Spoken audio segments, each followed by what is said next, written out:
guys, hope you're well. What we're going to go through today is a sled push. Now this is one of the most effective tools for in the gym to develop strength quickly for two reasons. One, you're taking out the balance from the exercise, so all I have to do is push it, and I know that you're not going to be hurting your core, hurting your back, and you're actually not going to be in a negative position, i.e. you're fully flexed, so you're going to hurt yourself. Secondly, there's not any other exercise that you can do that you can load this heavy without getting injured. So example, you couldn't lunge and do 200 kilos on it, but I know you could push it, and as you push it, using one leg.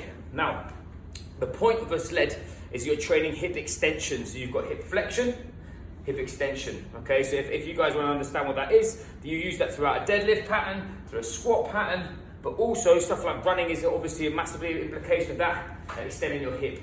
Now what I'm seeing are two things in the gym. One, people are holding the sled with their bum going back in this position, and they're walking it here.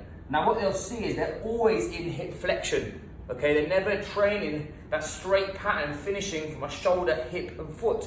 What they're training is they're training to be in this position and trying to bend their leg from here, so they're pushing it from that. Secondly, if you watch, when I extend my hip to start with, and I have my hands and my feet on the back, this will start to move, purely because the pressure is going through my abs, through my knees and through my feet. So as I'm going to extend, I can drive, push, and then push off, rather than being in that bowed position and walking from here. So you're never actually training your posterior chain, so your bum, hamstrings and glutes. Sorry, it's the glutes already. And you're also not going to be able to utilize the sled very well when this becomes super, super heavy. Arms wise, you can have it in both ways. Me personally, I like having guys having their hands upright so they're able to get that extended position. Some people, if they're smaller, they can go into a more of a scrummaging position, but then what you're going to look at there is having your hands at the top, hands either side of your shoulders, and hips are in, and I'm driving from here.